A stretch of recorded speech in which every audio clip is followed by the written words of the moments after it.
सुरा सो पहचानिए जो लड़े दीन के हेत, पुरजा पुरजा कट मरे कभू न छड्डे खेत. नमस्कार मंडळी, मी तुमचा लाडका मित्र वरद विजय चव्हाण आणि मी तुम्हा सर्वांचं माझ्या युट्यूब चॅनलमध्ये स्वागत करत आहे. मंडळी, उद्या 1 डिसेंबर 2023 ला रिलीज होणार आहेत 2 हिंदी सिनेमे. एक म्हणजे ॲनिमल आणि दुसरा म्हणजे सॅम बहादूर.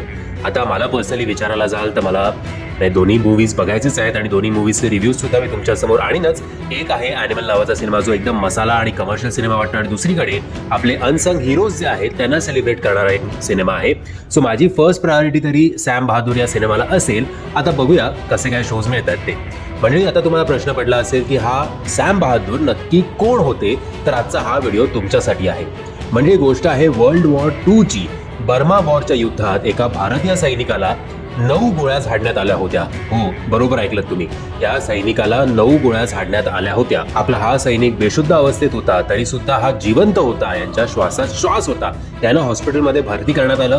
यांच्यावर ऑपरेशन खूप तास चाललं होतं आणि मग खूप तासांच्या ऑपरेशन नंतर यांच्या आतड्याचा म्हणजेच इंटेस्टाईनचा एक मोठा भाग काढण्यात आला होता. आणि त्यानंतर जेव्हा हे सैनिक शुद्धीत आले तेव्हा त्यांना विचारण्यात आलं होतं की माहितीये का तुम्हाला काय झालं होतं.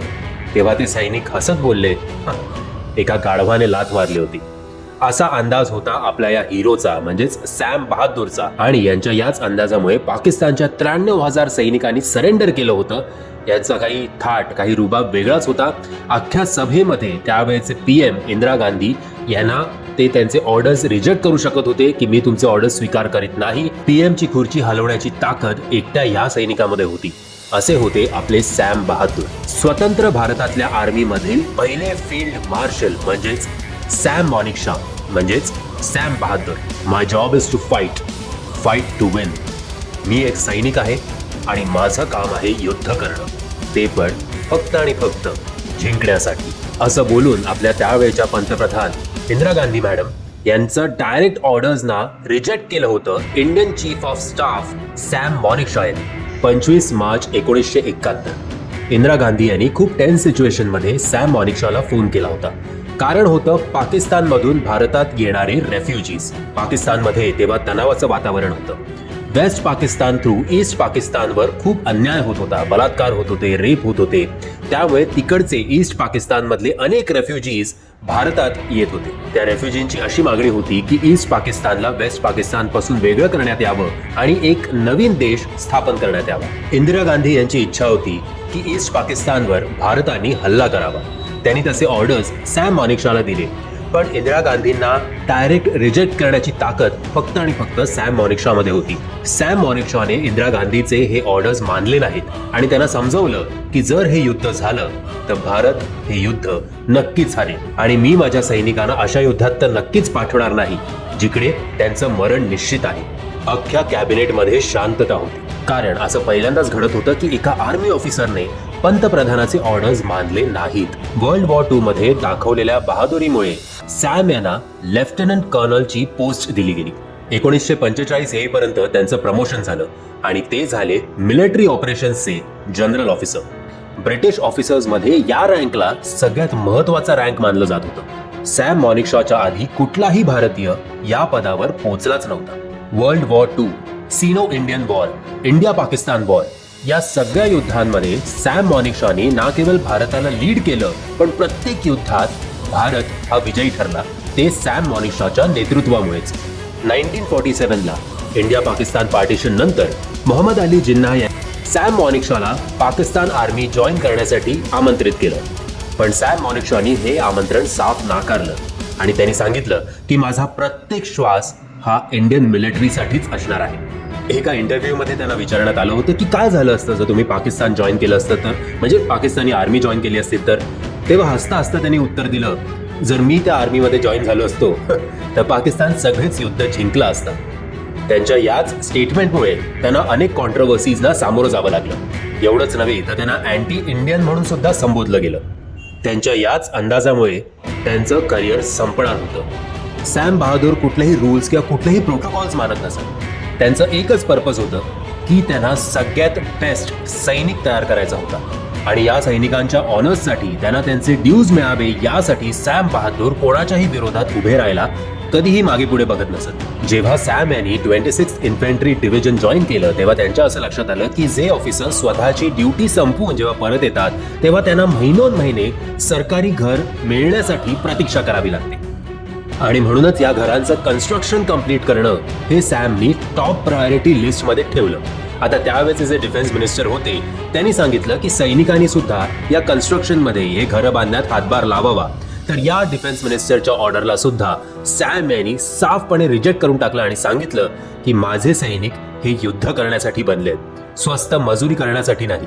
आणि हे फक्त एकच उदाहरण झालं, पण असं कितीतरी वेळा ब्युरोक्रेट्स आणि पॉलिटिशियन्सच्या विरोधात जाऊन प्रत्येक सैनिकाला न्याय मिळवून देण्यासाठी सॅम मॉनिकशॉ सैनिकांच्या पाठीशी खूप खंबीरपणे उभे होते. इंडिया पाकिस्तान वॉरचं जेव्हा टेन्शन चाललं होतं तेव्हा पंतप्रधानाचे ऑर्डर्स रिजेक्ट केल्यानंतर इंदिरा गांधी यांनी त्यांना खुली छूट दिली की तुम्हाला माझं ऐकायचं नाहीये तर तुम्हाला जसं हवं तसं हे युद्ध प्लॅन करा.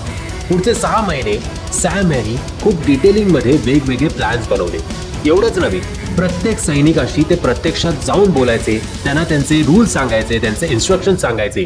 त्यामुळे प्रत्येक सैनिकाला सुद्धा सॅम हे खूप आपलेसे वाटत होते. सतत इंटेलिजन्स एजन्सीच्या संपर्कात राहून पाकिस्तानचा स्ट्रॉंग पॉइंट्स, त्यांचे वीकनेसेस, त्यांचे विचार काय काय आहेत या प्रत्येक गोष्टी जाणून घ्यायचा सॅम यांनी प्रयत्न केला होता. Politicians, navy, air force, refugee soldiers, east Pakistan soldiers या सगळ्यांच्या संपर्कात राहून पाकिस्तान नेमकं काय पाऊल उचलू शकतो याचा प्लॅन किंवा याचा विचार ते सतत करत होते.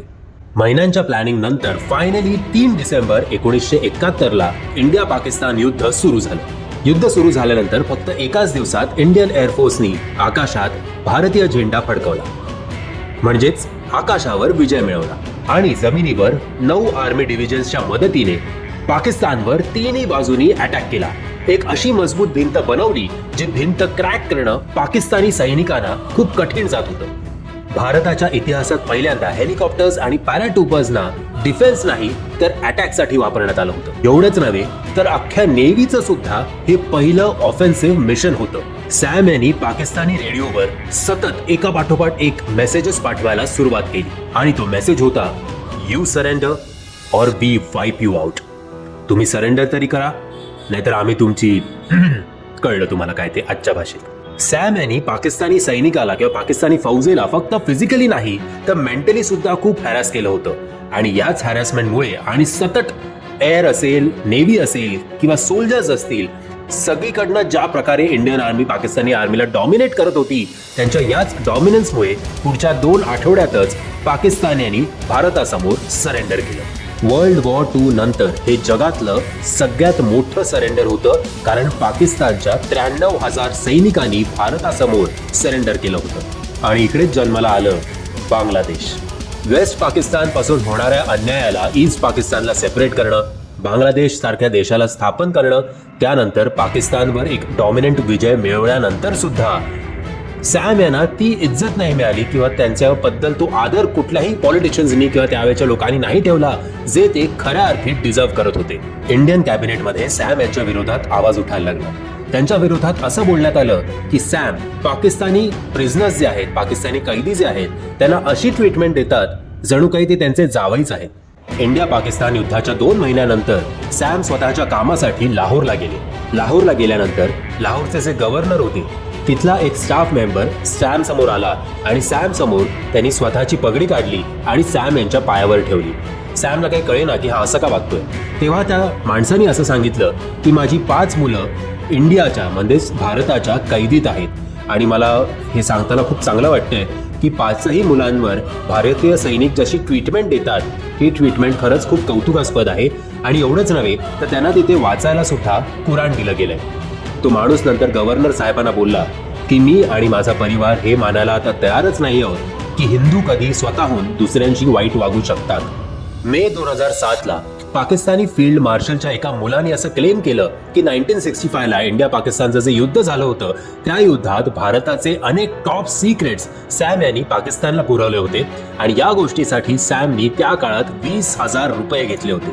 सॅम यांच्यावर पुन्हा एकदा अँटी हिंदू, अँटी इंडियन, पाकिस्तानचा जावई असे टॅग्स लावण्यात आले. त्यांच्यावर एक इन्क्वायरी बसवण्यात आली. नंतर इन्क्वायरीमध्ये कोणाच्या काही हाताला लागलं नाही, ती गोष्ट निराळी.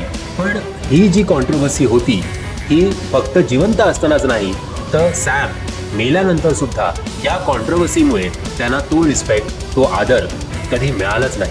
27 जून 2008ला सॅम मॉनिक शॉ यांचा मृत्यू झाला. जेव्हा त्यांचा मृत्यू झाला तेव्हा ते 94 इयर्सचे होते. मरताना सुद्धा त्यांचा लाईफकडे बघण्याचा जो ॲटिट्यूड होता तो कधीही थोडाही कमी झाला नाही. कारण जाता जाता त्यांचे शेवटचे शब्द होते, I am okay, I am fine. मेल्यानंतर या सगळ्या कॉन्ट्रोवर्सीजमुळे सॅम मॉनिक शॉ यांना एवढं सगळं कार्य करून सुद्धा प्रॉपर मिलिटरी रिस्पेक्ट देण्यात आला नाही. सो मंडळी, मी तुम्हाला थोडक्यात समजवण्याचा प्रयत्न केलाय की सॅम मॉनिक शॉ हा काय चीज होता, काय माणूस होता. आणि आपण त्यांचं 1/3 तरी आयुष्यात जरी कधी काय करू शकलो त्यांच्या एवढं, तर आय थिंक आपण थोडेफार स्वतःला काहीतरी शाबासकी देऊ शकतो जाता जाता. बट आता डिटेलमध्ये तुम्हाला हा सॅम बहादूर हा सिनेमा बघितल्यानंतर कळेलच. पण ओव्हरऑल या माणसाची एक छोटीशी झलक जर मी यशस्वीपणे तुम्हाला देण्यात सफल झालो असेल तर प्लीज या व्हिडिओला लाईक, शेअर आणि चॅनलला सबस्क्राईब करायला विसरू नका. जय हिंद, जय महाराष्ट्र.